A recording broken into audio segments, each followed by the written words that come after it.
Well, good morning. I want to welcome everybody here this morning. My name is Tim Weishire. I have the honor of serving as the chairman of the Osceola School Board. And before we begin, I want to also recognize my fellow school board members that are here with me. Mr. Jay Wheeler.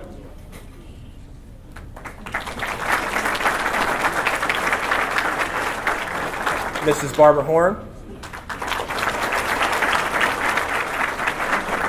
I don't know where all their tables are, but Mr. Tom Long I saw somewhere in the back over here, and Mr. Kelvin Soto.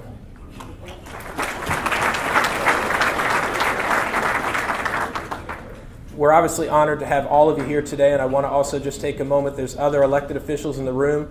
Avoiding the risk of missing somebody's name, I want to just ask all of our elected officials if you'd please stand to be recognized for your service to our community.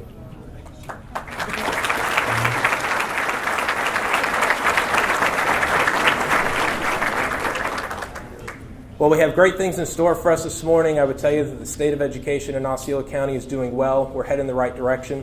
We have an excellent superintendent, a board that's willing to work with one another, and we have a staff that works very hard every single day to make sure that the education that happens in our classrooms is effective and is preparing our students for the 21st century. We're also fortunate to have great partners with the Education Foundation, and at this time it's my honor to introduce Mr. Ed Moore, who's the chairman of the Education Foundation for Osceola County. Good morning again. On behalf of the Education Foundation of Osceola County, I want to thank you for coming to this important event this morning. This is the 5th year that we have partnered with the school district to support the annual State of Education address in Osceola County. Keeping your local business community up to date on the progress and challenges being met on key issues concerning Osceola education is vital to the success of the school districts. I know that you will be impressed with the leadership of our superintendent, Miss Melba Luciano. She's a wonderful person. I've known her for, I won't tell them how long, Melba. But she shares with you regarding the state of education. The Education Foundation partnership with the school district has been ongoing for more than 28 years. Throughout the years, we have created innovative programs to help support and enhance education here in Osceola County. 2014 marks the 10th year that our Gift for Teaching program has been serving kids and teachers by providing much-needed school supplies for needy students. Approximately $1.5 million each year is distributed in materials for students and teachers. Our Medical Pipeline, which is a relatively new program that we have at the foundation, the project is well underway and inspiring over several hundred of Osceola students through collaboration with UCF College of Medicine. Students who are interested in a medical career attend the Health Leaders Summer Academy and have opportunity to visit various labs inspired by medical professionals and participate in activities related to the field. This program is reaching middle and high school students who will have a direct impact in Osceola County in the future. Our Kids Closet program has made a difference for kids who need uniforms and clothing for school.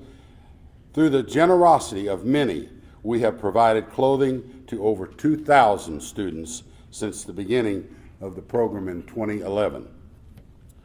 Our Bookmark Buddies program provides literacy-based mentoring to at-risk third graders. We serve over 400 children in the 24 elementary schools. Our Take Stock in Children mentoring program has provided mentoring for hundreds of Osceola teens, giving them hope for a quality higher education and a future filled with possibilities. Our Scholarship for Kids Golf Classic that ended this past October, that was in this past October, raised over $100,000 to help provide scholarships and free scholarship counseling for over 150 students.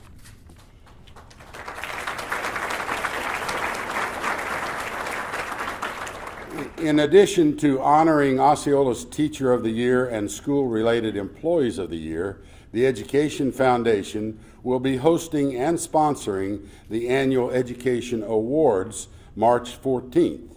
At the close of this morning's event, our Education Foundation staff will have information available on how you can be a part of that exceptional evening as well.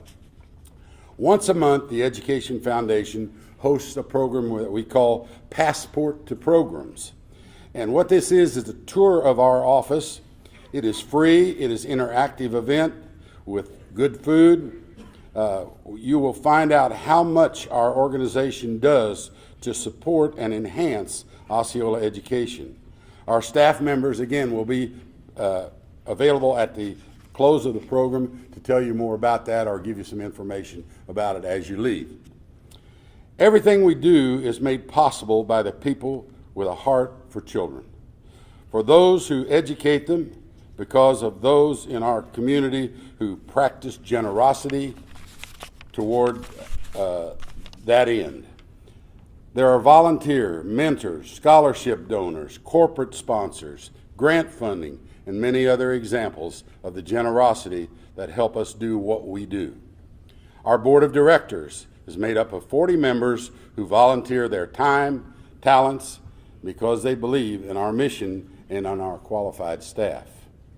One of our generous and long-standing corporate sponsors, KUA, Kissimmee Utility Authority, as you well know, has sponsored us for this event today. They have consistently supported the foundation programs and events without hesitation. Please join me in welcoming the KUA Chairman of the Board, Mr. Reginald Hardee.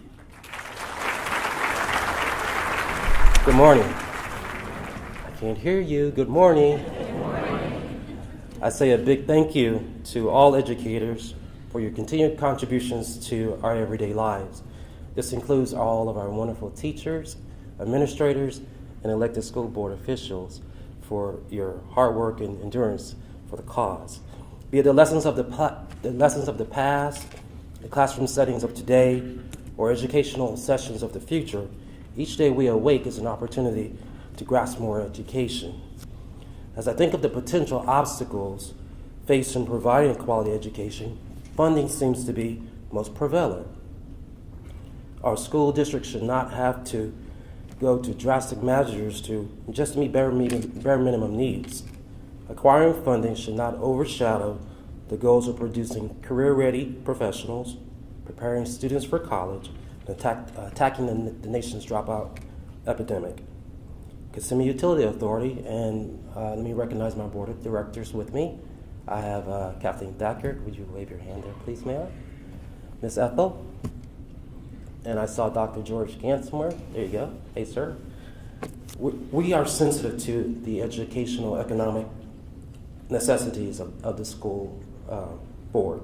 While our contributions can never be enough to completely eliminate funding distractions, the board of directors, the KUA team, and I are all committed to ensuring we can make an investment into education of the future of our leaders.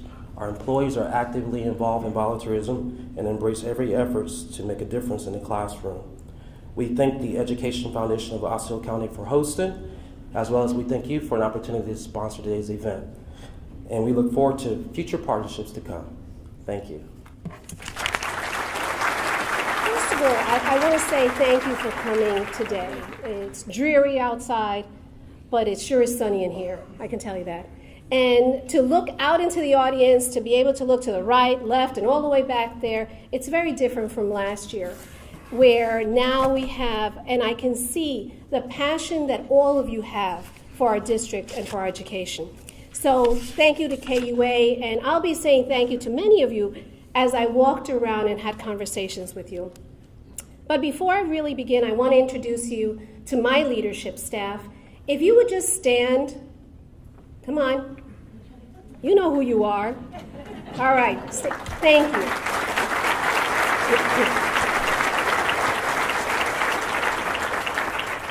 you. It's important for you to know that anything that we do, we have to do as a team. And I really appreciate sincerely all the work that you put into making this district successful. let's go on to some of the statistics. Very briefly, just want to share with you. We have approximately 57,000 students. You'll notice that our community is very, very diverse, and we have a large population of ELL students. We have approximately 12% of ESE students, or students with disabilities, and look at our free and reduced lunch rate of 67%. That's our community. The number of students that speak different languages is amazing, 101, and they represent approximately 109 countries. So we are truly a very diverse community, and we love it. And what's interesting right now is this past year, we grew by about 1,500 children. And guess what? We anticipate the same thing this coming year. And Reginald, you talked about money. You're right. We don't have much, but we do a lot with what we've got. So the vision, I want to share with you that when we were creating the vision and the goals for this district, we talked to hundreds and hundreds of people. As a matter of fact, many of you were involved in this. Anytime I went to a meeting, I would bring out the goals and say, what do you think? And I got that input. And finally, it included, as I said, parents, community members, business partners, board members, teachers, everyone that I could get my hand on and say, help us create this. The vision is very, very simple. It says we will outperform all other districts in the state of Florida. Do you believe we can do that? Yes. I will tell you that this will not happen overnight, and everyone knows that. However, if we all believe, it will happen. If we all work hard, it will happen. And I will tell you that our teachers and our administrators in our school district believe this, and it will come to fruition. Currently, we are 33 out of 67 districts in our state of Florida, kind of in the middle of the pack. But again, keeping the vision in mind, I will share with you that I know that this number will continue to go up, and eventually we will be number one. So these are the areas that we focused on when we were looking at our vision and determining our goals. Student achievement, number one. Technology. Professional development of all staff members. A safe and positive environment, and those financial resources for our students to be successful. Here are the 5 goals. The first one, and I am going to take a moment to kind of go into them a little bit. The first one really says that we want to have all A schools. Is that what we want? Definitely. That's what we want. And we have been very, very specific in writing this goal so that there's no question that we currently want 6 additional schools to be A schools. It's something that we have to work on, we have to believe, and we will make every single effort to actually meet that goal. Then we talked about technology. If anyone here has a child or a grandchild, you know about technology. These kids are constantly using this, and we have to go into the 21st century because we've been holding them back. Then the professional development that I mentioned to you, the positive and safe environment, and finally, the resources, those financial resources. Those are our 5 goals. When I mentioned to you earlier that I talked to all of these people, one day I'm home and I said, you know when something nags at you? I'm sitting there going, I don't know, there's something about this that's bothering me as I've created these goals. And then it hit me. Didn't talk to a group of people, the kids. So I said, I know what I want to do. I just want to go out there randomly and speak to some children. I went to 2 high schools and met with small groups of about 12 children. And then I went to 2 middle schools and did the same. And as brave as I am, I went to elementary, not knowing what they would say. And sat with them at either lunchtime or breakfast, brought in something really yummy for them that they would enjoy, because that would get them animated and ready to talk, and basically asked them, what would make you come to school each day? And the next question is, what is an engaging teacher? Well, high school kids are blunt, okay? Yeah, and I said to them, I promise you, no, don't mention any teachers' names. Not that I know them anyway, but don't mention names. And they were like, okay. I will tell you that the culture at each school is very different. So at one school, kids just talked. Oh my gosh, they just, psh. I went to another school, and they'd raise their hand. And I'd say, you don't need to raise your hand. And they'd go. And I said, really, you don't need to raise your hand. So it took a while, but the culture at each school is so different. However, they all said the same thing. So I came back to Dana, and most of you know she's our public relations officer, and I said, Dana, we missed out on a couple of these interviews here, but I think it's important that we take the kids. So I want to show you what they said.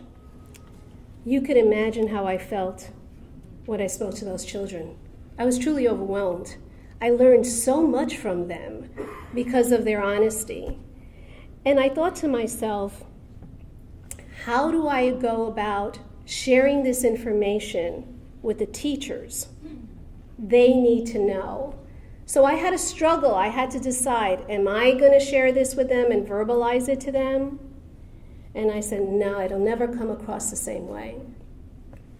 So during pre-planning, before school started, I created a video, and I did a presentation in regards to our vision, in regards to our goals. And then everyone on one day, one particular day, saw the video of our children. That weekend, as I went to different stores, because everyone was shopping before the kids come in, I cannot tell you the number of teachers who came by and said to me, thank you for sharing. That's going to make a difference in my classroom. That's what it's all about. It's really understanding what children want. And I've indicated those things here. They want teachers who care enough not to allow them to fail. That's what he said, every single one of them. We know a teacher cares when they say, listen, I'm not going to let you fail. You're going to have to come in during lunchtime. I'll come in early. I'll meet you after school, etc. That's what this is about. It's also about engaging them. You heard the kids say, don't give me a bunch of worksheets. As a matter of fact, they said to me, a teacher that gives me a bunch of worksheets is being lazy. Because in reality, they just give us a bunch of work to do, and sometimes they don't even grade it. Of course, you can imagine, I went to the principal, I said, I think you need to talk to kids because go into those classrooms, see what's going on here. So it really is, children want to have fun. And it's interesting, did you hear them? They said, we want to have fun, but we know when to stop. And the teacher knows when to stop. But they also know when teachers are doing this only for the sake of money. I could never say that because the teachers would be insulted if I said such a thing to them. But when they hear it from the kids, it made a difference. So I want you to know that sharing that vision and going into student achievement is really, really important. And understanding the emotions that go behind it is critical. But the next step is data. Data is critical. So let me share with you some of the data. The writing. You can see that we are above the state average in elementary, middle, and high school. There were specific strategies that we did during the past few years in order to get to this point. And I'll share some of that with you later. Then we're looking at reading. We're below the state average. So we have a new reading adoption. We're focusing on professional development. We have coaches, reading coaches in our schools. And we are doing frequent assessments so that we can determine whether children are falling behind early on, not when it's time to take the FCAT.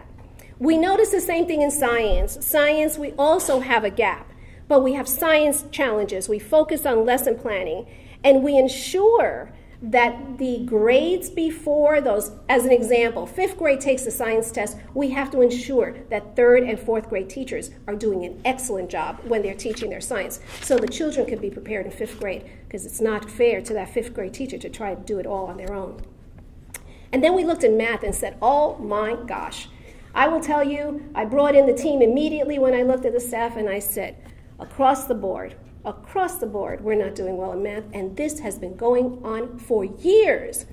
What's going on here? We've got to figure this out. I said, I'm going to tell you one thing I do know. Our writing scores have been very, very good. What is it that we're doing there that we can replicate in math and make a difference? So we looked at professional development, progress monitoring, and student engagement. And we actually contracted with a company, Math Solutions, to provide the professional development.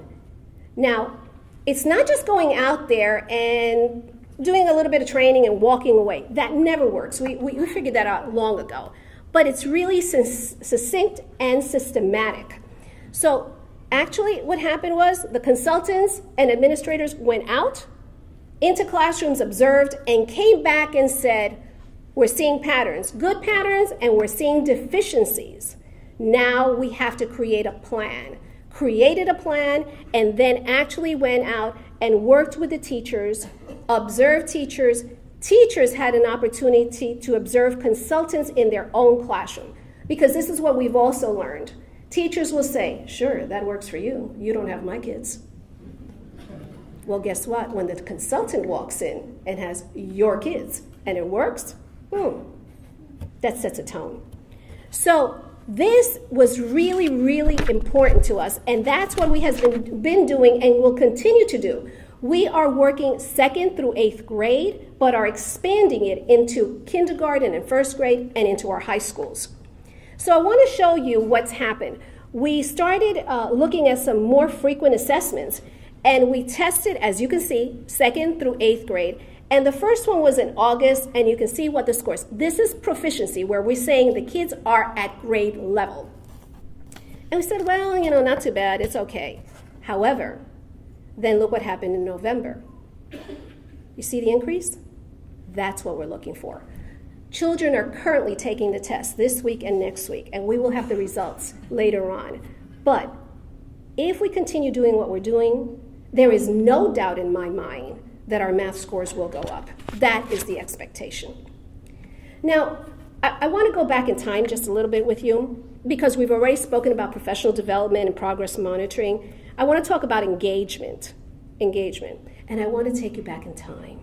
And I think most of you are of an age where you will understand this video. Go ahead, Dana.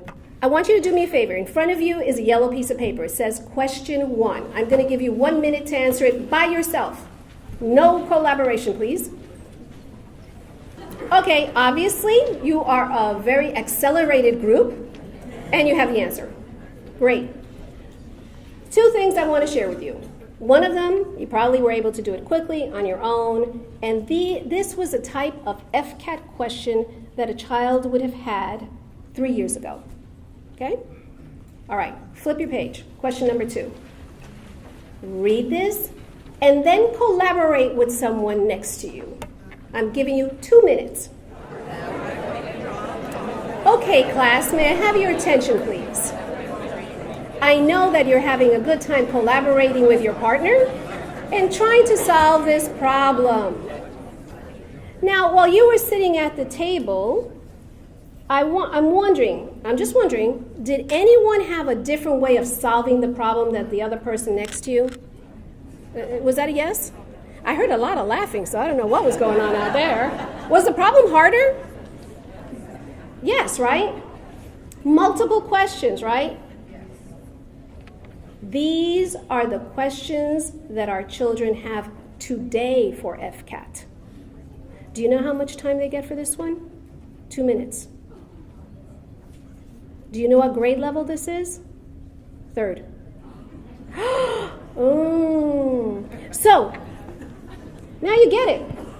When your kid comes home and they're in 2nd grade and you say, oh my God, I can't help them. It's because you have that traditional way of looking at it, and you say, there's only one way of solving this. And what does your child say to you? No, there isn't. No, that's not what the teacher said. The teacher said that I can do it a different way. And you're saying no. And you have this big argument with your child. And then you get frustrated and you walk away. And your child says, I told you. But this is what's happening. If you actually had conversation about this at your table, there is no doubt that each of you had a different method of solving these problems and expressing yourself. This is what children do these days in FCAT. They literally have to share how I did it and why I did it. Many times they're given the answer. That is what we're looking at today. And why is it different? Because we want our children to be critical thinkers and problem solvers. That's what you want. In the community, your workers, what do you want? You want to give them a problem and you want to say, go forth, solve it. And that's what we're doing. But we start, believe it or not, in kindergarten, looking at these types of problems. So I wanted to share this with you because I think it's important for you to see how difficult and how rigorous the curriculum is. And I also want you to have a better appreciation, possibly, of our teachers. Because many of those teachers were taught in that traditional classroom. So what do they know? That. But what have they had to learn through professional development is the new way. So, as we're talking about engagement, I'm going to move on into technology. And this is something that was very interesting for us. For years and years and years and years, we told kids, don't bring your phone in, you're going to get suspended. Don't bring in your iPad, don't bring in anything. And what we have realized is you can't keep it away from kids. I mean, it's just silly to do that. This is the 21st century. We have to prepare them for the 21st century, and we have to make sure that they can go to college and they can have a career. And if we don't teach them the skills, then when they go out into the business world, they won't use them properly. So I'm going to tell you what happened. The other day I went to a high school, and the bell rang. So I went out into the courtyard, and there was like no noise. It was really weird because the school has 2,000 kids, and they're a huge courtyard walking around, and I'm thinking, what's going on here? So I said to the principal, I said, hey, I noticed something. Kids are texting, they're listening apparently to music. What's going on? And he said to me, Melba, this is amazing because during this break time, they communicate with friends. They get it all off their chest. And guess what happens when they get to class? They're attentive and they're engaged. And then teachers are teaching them how to use those instruments and those devices for educational purposes. So the Bring Your Own Device is an initiative that we are taking to heart because we really need our children to understand how to use the device and understanding that everything that they read on the internet is not true. So you can see that this is not something, though, that we take lightly because we have to make sure that parents know about this. They have the permission slip. They need to know, you need to know, that when they access the internet, it's through the district site, okay? So it's very, very safe. And I also want you to know that there are different levels. So you can go to a school that you could go anywhere on the campus, and the child can take out their iPad, good to go. You go to another school, and they have hotspots where you may have to go to a particular place. But it is available to every single child in our schools. As we work on achievement, our final goal, because this is the outcome, is graduation. So I want to share with you about graduation rates. As you notice, in 2012, we were at 77.5, and in 13, we were at 78.6. But I also want you to look at the fact that we are above the state average. And you know, you do. I mean, you say 76, that means that 25% aren't graduating. And that tears my heart because I know I want them to be successful, and I want them to go to college, or I want them to have a career, an internship, etc. So when we look at these particular scores, I want you to know that it does include everyone, our charter schools, our alternative schools, and all of our public schools. But as I was saying, we need to have strategies to ensure that our children graduate. So we have credit retrieval. And what that means is that before school, after school, during lunchtime, whatever, these children can go into a lab and actually make up credits. They can go to another alternative school and make up credits. I will tell you that at high school, many high schools during lunchtime, those that have 1 hour of lunchtime, half an hour, some of those kids are with teachers who give up their time to sit and tutor those children to make sure that they are successful. That's how committed we are to graduating our children. And you will also see that children may have to they'll take the SAT and the ACT, and we prepare them for that because some children can't pass the FCAT. They take it over and over again, they can't, but they could possibly pass this, and then they can graduate. And what's really important is that we look at our juniors as well, because we have to make sure that if they're falling behind in credits, we catch them. If it's a senior year and you're behind by 6, 8 credits, it's going to be very difficult for you to get those credits. So we look early on and we try to focus on those particular individual children and say, you need to do this. I don't want to. You will. That's our job. This next slide is overwhelming, okay? But I did it with intent. Because I want you to see here that every year, you see everything that's in red in those columns indicates a change. So I'll tell you, first column, those were the children that graduated last year, okay? So you see that. The kids that are graduating this year have additional requirements. Then you go to the junior class, more changes.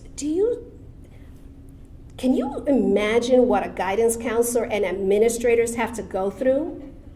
Because depending on the grade level of that child, they have to determine that cohort, what are the requirements for you to graduate. So I'm going to ask you to do me a favor. If you go out there and you know a guidance counselor or an administrator, give them a hug. Okay? Because they really deserve it when you look at all of these changes year after year after year. When we're doing all of this and we're looking at engagement, professional development, student achievement, the one thing I can tell you is that we are very diligent in looking at the attendance of our children. And look at that very first comment up there. Students who miss 10% or 18 days of a school usually do not perform well in school. That's only 10%, 18 days, that's it. So when we're looking at our children, we have to make sure that they are at school, and we have to educate our parents to make sure that those children are there. So you can see that in elementary, they may not be at reading level if they have been absent and have behavior discipline referrals. In middle school, if they're failing 2 classes, they're going to be at risk. And look at 9th grade. Think about it. 9th grade, the first 20 days of school, if they're absent, we're in trouble. We're in trouble. So we have to, again, look at individual children and say, you need to come to school. And I'm going to tell you why. Look at this graph. What this indicates here is that 64% of the children were proficient in 3rd grade when those children were not chronically absent. But look at that other one, 17% proficient. So when you look at attendance matters tremendously. In Osceola County, we currently have an attendance rate of 95%, but our goal is 96%. We're working diligently at that. We've actually put in policy a brand new school board rule, because this is what we learned. Kids were coming in tardy. Let me rephrase that. Parents were bringing their children in tardy, most of the time. And in elementary school, infamous for taking them out early. So we said, they're missing first period. They're missing their last period. We can't let that happen.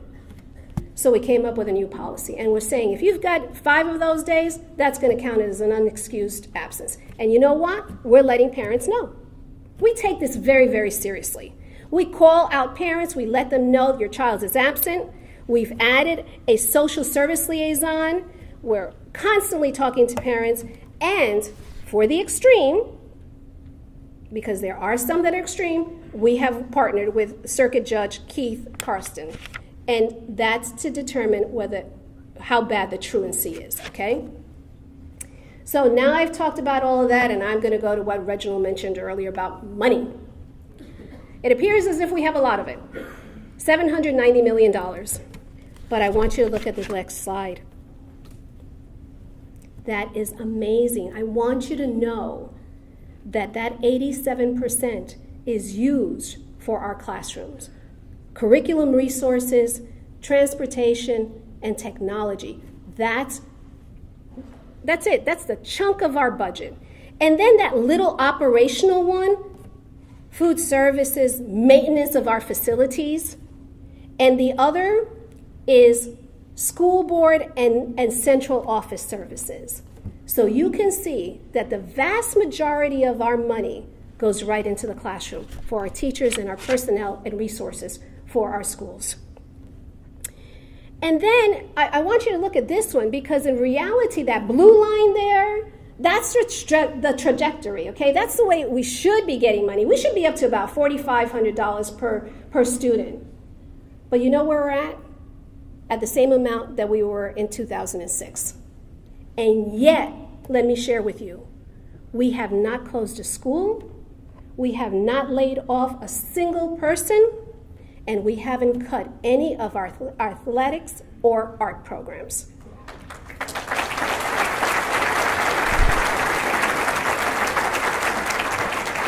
As a matter of fact, I know you're going to find this hard to believe, we're expanding certain academic programs. And I want to share with you about STEM. And here is what we did this year. Last year, we had one feeder pattern: Chestnut Elementary, Discovery Middle, and Poinciana High School. Science, technology, engineering, and math, okay? And it's a focus in that area. We said, this is successful, so we're going to expand it. And that's what we have done, as you can see, at those elementary schools, middle schools, and K-8 schools. And at the bottom of that slide, you can see where the career and technical education has also expanded in our high schools. Now we're planning for the upcoming year, because this takes a whole year of conversation and trying to discuss which of the programs that work best in our community and in that particular school. So we're continuing advancing our STEM programs, but we're also looking at the digital arts and gaming development. Now, I know some parents would say, really? Can kids make money at that?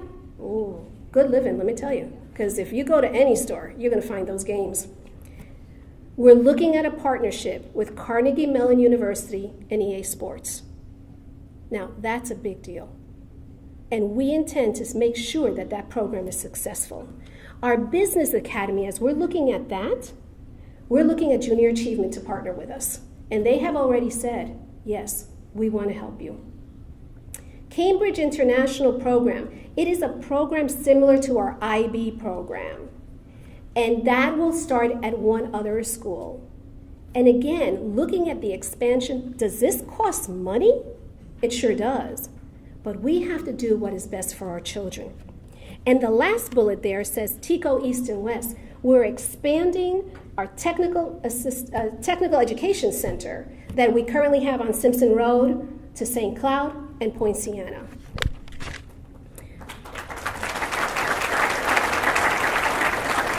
But I'll tell you what, we really can't do this on our own because we don't have enough money. So here's what I've learned. If we share what our needs are, you guys are great at saying, Melba will help. And here's a perfect example. As we're looking at the expansion of STEM, the Education Foundation and Disney, they support our elementary STEM program. And we thank you tremendously. We look, the next page, I'm going to tell you, it's kind of generic, and that's with intent, because I was afraid we'd miss somebody, okay? But these are our partners, our parents, our restaurateurs, contractors, bankers, you name it. Everybody who's here is a partner. And I want you to look at the bottom of the page where we have the number of volunteers, the number of hours, and the number of business partners that we have. I'm going to focus on a few of them because this particular one that I'm going to talk about, these three here, are because there are parents who cannot afford sometimes to have to go to the doctor, the dentist, get eyes checked. And these particular companies here have been donating their time and energy in helping screen our children for vision, dental exams, and sometimes mental health services. So, someone mentioned, Ed, you mentioned earlier about the medical pipeline and how important that is. Look at the number of partners that we have here. They're in red. It's amazing because the purpose of this is really to help our children understand that they have an opportunity to go to school and get a really well-paying job in the healthcare industry. So then, Ed, I think you mentioned the Campus Express as well. I'm going to tell you what happened here. You talk to our kids and the seniors and you say, oh, what do you think about Tico? What do you think about Valencia? Oh, I don't want to go to Valencia. UCF, I don't want to go to Valencia. Until you take them there, okay? This is the objective of this particular initiative. And Celebration Foundation came up with the idea and said, why don't we take these kids to Tico and to Valencia and let them see it themselves? And when they do, oh my God, it's totally different. They walk in there going, yeah, right, that school, it's like a community school. That's what they say. Then they walk out and go, wow, that facility is cool. I think I want to go there. That's what we want to do. We want to encourage our children to go to college, to go and actually be citizens who earn good money. So then I want you to know we have other partners. So we recently had a breakfast and we invited our faith-based organizations, and many of these organizations have already adopted schools. They've become mentors, tutors, they're providing food for our children, etc. The Central Florida Hotel and Lodging Association, they have actually adopted schools, but the middle one there, that's where they actually bring shampoo, soap, toothpaste, etc. for our fit children, families in transition, or what you would know as homeless children. And they had a gala recently that I attended, and they collected 200 pairs of sneakers to give to our children. This is what you do. Our Rotary clubs. Our Rotary clubs have actually collected dictionaries for every single third grader in this district. So I want you to know that this may be the very first dictionary that a child has in his hand. And in some cases, it is sad to say, but true, possibly the only book that that child has in their home. So thank you to the Rotary Club. Then we have financial literacy. Oh my gosh, we really got to do something with these kids because they get those letters in the mail that says, would you like a credit card? They don't know what a savings account is. They can't write a check. So the bankers, we had a round table event, and here they are saying, we'll go out into the schools, we will do these workshops with our children, and they're going to high schools and going into those classrooms to give them that financial literacy so they can understand and not get themselves in trouble before they even get out of high school. And finally, I want to share with you this one. I meet on a regular basis with our city and county managers, CFOs and CEOs, and law enforcement personnel. It's amazing. It's amazing what we can get done during lunchtime. We just sit and talk, and then we solve huge problems, not only for our schools, but for our entire community. And I want to thank you for doing that. And I want you to know that nothing is impossible. Everything is possible with your help. I am so happy to see all of you here because I want you to know that without your assistance, we cannot do this. And the next partner that we have, which is our true academic partner, is Valencia College. And there are several programs that we have. As a matter of fact, at that Poinciana Tico that I was discussing earlier, we're going to have, medical courses. We're going to have ESOL classes. And then Valencia is going to bring some of their courses as well, because we know and understand that sometimes it takes a very long time for someone to get from Poinciana to Valencia or to our Tico. So I want to introduce Dr. Plinsky, who's going to talk a little bit about Valencia and the initiatives at that school.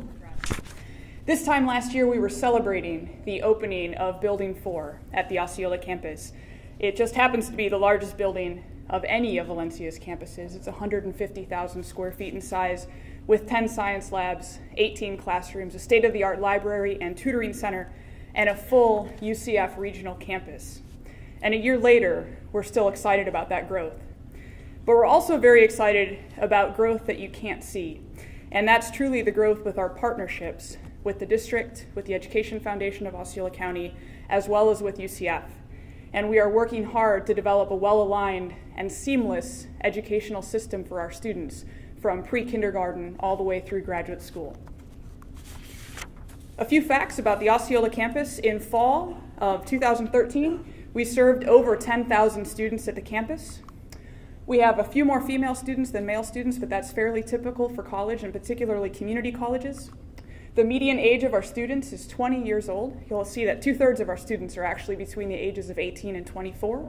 We're one of the youngest Valencia campuses, and we're fairly young for community colleges as well. What that means is that we're attracting more students directly from high school rather than returning adults. And in terms of the ethnicity of the students that we serve, about half of our students are Hispanic, 20% Caucasian, 11% African American, and 20% of our students classify themselves as a different ethnicity. We are very proud of the diversity of our students at the campus, and we are even more proud of the fact that regardless of students' ethnicity and gender, they are very successful. There's another set of data that many of you have already seen, and this is a number that concerns us, and that is the college-going rate in Osceola County. These data are from 2011. That's the most up-to-date data that the state shares with us. But right now, 41% of our high school graduates go on to college. And you'll see that that's significantly lower than the state average in the state of Florida, which is over 52%. You'll see that it's significantly lower than our neighbors to the north in Orange County. And if you go even further north into Seminole County, we're about 20 percentage points below in terms of our college-going rate. And last April, we brought together a group of about 150 community leaders to start what has been now dubbed as Got College. You've probably heard about that in the community. It's truly a grassroots effort to look at what are the barriers that are preventing students in Osceola County from going to college, and how might we mitigate those barriers to encourage more of our students to pursue higher education. It's important to understand that one of the fundamental beliefs at Valencia is that anyone can learn anything under the right conditions. You may have heard me say that before, but we reject the notion that some of our students just aren't good at math, that there's a math gene and some of our students are just lacking it. And no matter how hard they try, they can't learn math. We don't believe that. We don't believe that some of our students just won't be good writers. We reject that notion. We believe that anyone can learn anything under the right conditions. And our faculty and staff work very hard and are exceptionally skilled at identifying what those conditions are that our students need to be successful, and then creating them at our campus. And we've had some very interesting conversations about what conditions might we create to encourage more of our students to go to college. And I want to be clear, the Got College effort is not about increasing Valencia's enrollment. The point is about increasing the college-going rate. We would love it if more of our students go to University of Florida, Florida State, UCF, etc. It's not about increasing Valencia's enrollment. However, of the students who go to college in Osceola County, about 8 out of 10 of them go to Valencia. So we believe that we can play a large role in making a difference in our college-going rate. And we've talked about what conditions we need to create for our students to help them go to college. We believe that we need to increase their aspiration while they're in kindergarten, while they're in elementary school, middle school, high school. Help them believe that college is possible, understand the value of college, help them desire to go to college. We need to help make sure that they're prepared for success in college, and we need to make sure that they have access to higher education, that they want to go to college and can actually get to a campus to complete their degree. So I'll just mention a few of the strategies that we're working in partnership with the district to increase aspiration, preparation, and provide destination for our students. One of the strategies that we're working on in terms of increasing our students' aspiration to go to college is our dual enrollment program. In the fall, 608 students from Osceola County schools participated in dual enrollment, and that number has increased slightly for this semester. Dual enrollment is an opportunity for high school juniors and seniors to actually take college courses while they are in high school. The majority of those students take classes at Valencia's campus or online, although we do offer some college courses both at Osceola High School as well as St. Cloud High School. Many students get a head start toward an associate degree through dual enrollment courses. Some even complete an associate degree at the same time that they graduate from high school. But that's really not the main goal. The main goal for dual enrollment is that there's much research that shows that students who take a college course or two while they're in high school are much more likely to then go on to college because they have that success under their belt. They believe that they can be successful in college and choose to pursue that college degree. You may have heard that last year there was a change in legislation that required the school district to reimburse state colleges for part of the tuition that is associated with dual enrollment, because as you know, this opportunity is free of charge to both students and their parents. And what Valencia has chosen to do is to reinvest the dollars that we will receive from the district, and that funding will support 3 Valencia College transition coaches that will work in the high schools to provide a bit of bench strength to our guidance counselors, to help students get more one-on-one attention. When we talk about 41% of our students going on to college, we hope that these transition coaches will work with that 42 to 50%, right? Those ones that are right on the cusp, that if they just had one more conversation or maybe a little bit of TLC with that admissions application, they may have had that push that they needed to go to college. And we believe that that individual attention will be important.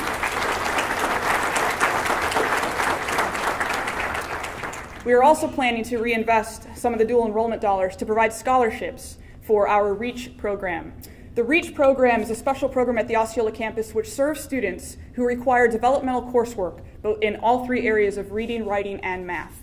Developmental coursework you may know of as prep courses. So these are for students who are not yet college ready in reading, writing, and math. And a sobering statistic is that for students who require developmental coursework in all 3 areas, only 11% of them complete 15 college credit hours within 2 years at Valencia.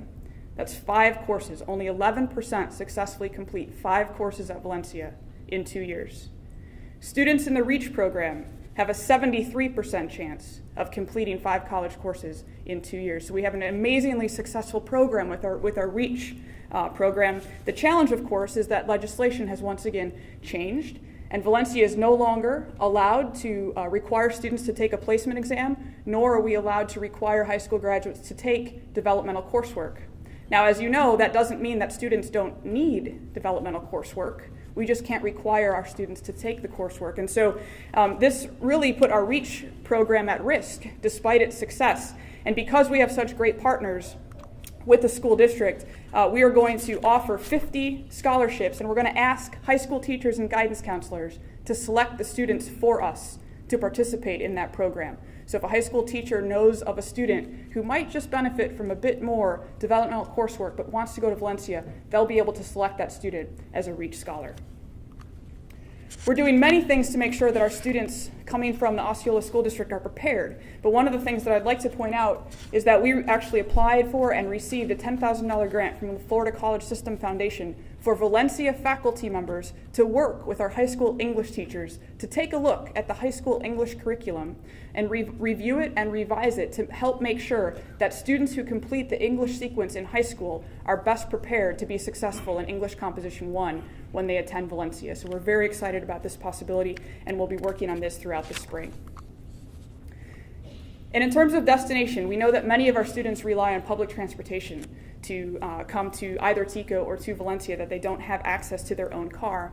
And we learn from many of our students that there oftentimes aren't efficient routes.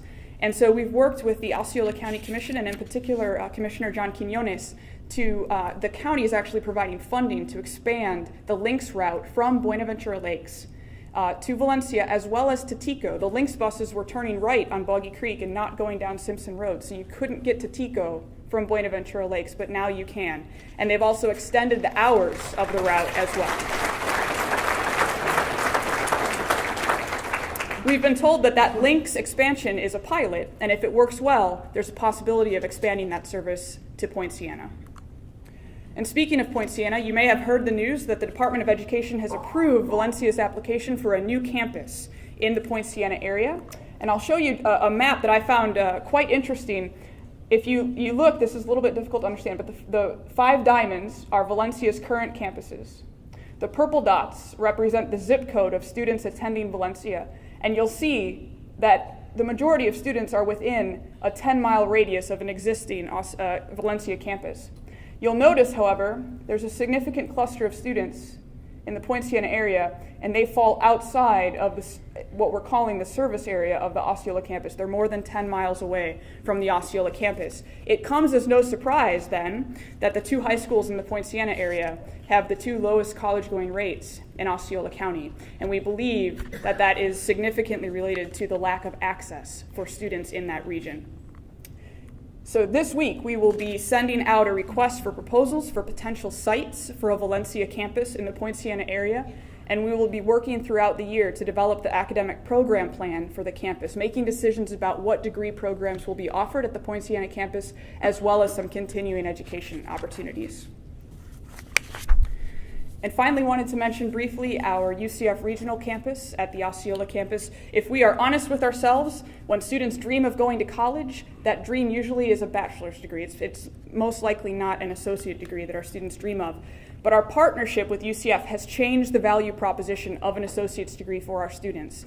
When a student completes an Associate of Arts at Valencia, they are guaranteed admission to the University of Central Florida.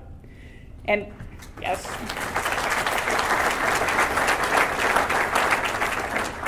And because of our regional campus at the Osceola campus, students can complete about 1 of a dozen bachelor's degrees without ever leaving Osceola County, including degrees in areas such as biomedical sciences and health services administration, public administration, degrees that are very, very popular with our students. In fact, within the first 6 months that our regional campus was opened in Osceola, we became the 3rd largest regional campus that UCF has within 6 months. That's how much demand there was in Osceola County. If you go to a UCF graduation and you look across the room at all of the graduates who are earning a bachelor's degree, you'll find that 24% of them started at Valencia. So that's a powerful partnership and pathway for our students. So many of our UCF grads started at Valencia. So in closing, I want to thank the community. I want to thank you for your support of education. One of the things that I have learned is that when this community comes together to work toward a goal, there's nothing that can stop us. And I have no doubt that as we continue to work together, we will have the highest college-going rate, not only in Central Florida, but in the entire state. And I look forward to working with each of you toward that goal as part of making the Osceola School District the best in the state. And with that, I'll turn it back over to Superintendent Luciano. Kathleen and I meet on a monthly basis and have conversations to ensure that we're doing everything we can within our district to help our children go to college. And I would just want to share with you the last couple of comments. You know, our 57,000 students really depend upon our teachers, professional support staff, administrators, and our board members. But they really depend upon you. So I want you to know how much I appreciate you being here, you being partners with us, and I only ask one thing of you: go out and share the good news. Have a great day.